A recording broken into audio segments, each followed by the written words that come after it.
সুপ্রভাত বন্ধুরা, কেমন আছো তোমরা সবাই? আশা করি খুব ভালো আছো। আমি অনেক ভালো আছি। ববিতা মণ্ডল ব্লগে আরও একটা ছোট্ট ভিডিওতে সবাইকে ওয়েলকাম, অনেক অনেক ভালোবাসা। তো আজকে হচ্ছে শনিবারের সকাল। তো দেখো মুখটা আপ করে উঠে মানে ফুলে একদম চোখ মুখ ফুলে ঘুম থেকে উঠলাম এই মাত্রই। তো উঠে দেখো ঘুম থেকে উঠে দেখি এখন যদিও ওয়েদারটা একটু ভালো আছে। তো সারা রাতেই বৃষ্টি বলতে ওই বলাই চলে, সন্ধ্যার থেকে অনেক রাত পর্যন্ত বৃষ্টি হয়েছে, মাঝখানে আর বৃষ্টি হয়েছিল না। তারপরে ভোরের দিকে আবারও বৃষ্টি। তো দেখো সকালবেলা দেখি তোমরা বুঝতেছো কিছুক্ষণ আগে বৃষ্টিটা ছাড়লো, আর আমাদের উঠানের অবস্থা দেখো কতটা খারাপ বন্ধুরা। আর এখনও আবারও মনে হচ্ছে কি বৃষ্টি হবে, এরকম অন্ধকার হয়ে আসতেছে। যেহেতু আজকে শনিবার আর দেরি না করে কি করব বলো, আর স্কুল নেই, রাজদীপের পরীক্ষা আছে আজকে। রণদীপের তো স্কুল নেই, আর এই পরীক্ষা আছে, তাও সেকেন্ড ধাপে, মানে 1টার দিকে পরীক্ষা। আর এখানে দেখো তো যেহেতু শনিবার বললাম আমি তোমাদেরকে, আর রাতে তো কিছুই কাজ করা হয়নি, তো সব কিছু এখন সকালবেলা সারতে হবে। আর নিরামিষ মানে তো সব কিছু পরিষ্কার করতে হবে। তো দেখো রান্নাঘরে সব কিছু কোয়ার পরে বার করে নিয়ে আমি যে গ্যাসটাকে ভালো করে মুছে নিলাম, রান্নাঘরটাকেও মুছে একবারে বার করে নিলাম। তো চলো এবার বাসন, এই দেখো কুড়ি কিন্তু বৃষ্টি হচ্ছে, বোঝা যাচ্ছে না ক্যামেরায়। আর এখানে দেখো বাসন টাসন ধুয়ে, তো যেহেতু আমি রান্না করব, তো এখানে দেখো পাট শাক, আর বৃষ্টি হচ্ছে বন্ধুরা, পায়ে কিন্তু চোপা চোপা জল। আর কি বলো তো, এখন কিন্তু খেতে ঢোকা যাবে না, কারণ এখন চীনা যোগ মানে হবে, এখন বৃষ্টি পড়লে, এখন বর্ষার দিনে জানো তোমরা যোগ হবে।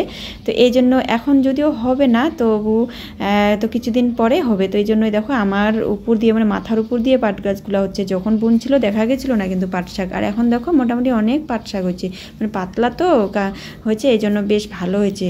আর এখানে দেখো আমার কিন্তু শাক ভাজা হয়ে গেছে, আর নিরামিষ বললাম না। আর এখানে দেখো মুগ ডাল যে ভাজা করতেছি, মুগ ডাল আর মাসকলাইয়ের ডাল রান্না করব মিক্সচার করে।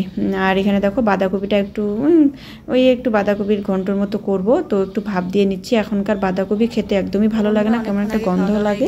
তো খাওয়া দাওয়ার পরে যে টুকিটাকি বাকি কাজগুলো ছিল, তো সেগুলো আমার হয়ে গেছে কমপ্লিট। তো দেখো স্নান হয়ে গেছে, আর এদিকে দেখো রণদীপেরও স্নান হয়ে গেছে। আর রাজদীপ গেছে পরীক্ষা দিতে, ও স্কুলে গেছে, যে পরীক্ষাগুলো ওর বাকি ছিল তো ভোটের জন্য। তো দুটো পরীক্ষা, কালকে দুটো হয়েছে, আজকে হলেই শেষ, মানে আজকে একটা আছে, তো আজকে হয়ে গেলে হয়ে যাবে। তো চলো তোমরা সাথে থাকো। তো আমি আর রণদীপ এখন পুজো দেবো। তো রণদীপ আমাকে ডলে দেবে।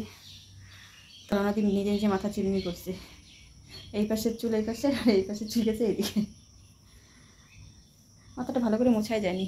তো চলো, আর আজকে তো কি কালকে রাত্রে সারা রাত ধরে বৃষ্টি হয়েছে, মানে সারা রাত না, তো রাতের সন্ধ্যার দিকে বৃষ্টি হচ্ছিলো, তো তারপরে রাত্রে আর বৃষ্টি হয়নি। তো ভোরের দিকে আবারও বৃষ্টি শুরু হয়ে গেছিলো, তো সকাল থেকেই বৃষ্টি হয়েছে। তো হ্যাঁ 7টা কি 7:30 অবধি বৃষ্টি হয়েছে সকালবেলা। তো এখন আকাশটা পরিষ্কারই আছে, আর রৌদ্র নেই, বেশ ঠান্ডা ঠান্ডা ওয়েদার, বেশ ভালো ওয়েদার আজকে। চলো আমি আর আমার সোনা এখন পুজোতে, রণদীপ আর আমি দুজনেই পুজো দেবো আজকে। তো বন্ধুরা আজকের মতো এই পর্যন্ত। কেমন লাগলো তোমাদের? যদি ভালো লাগে অবশ্যই লাইক কমেন্ট শেয়ার করে পাশে থাকবে আমার। টাটা সবাইকে।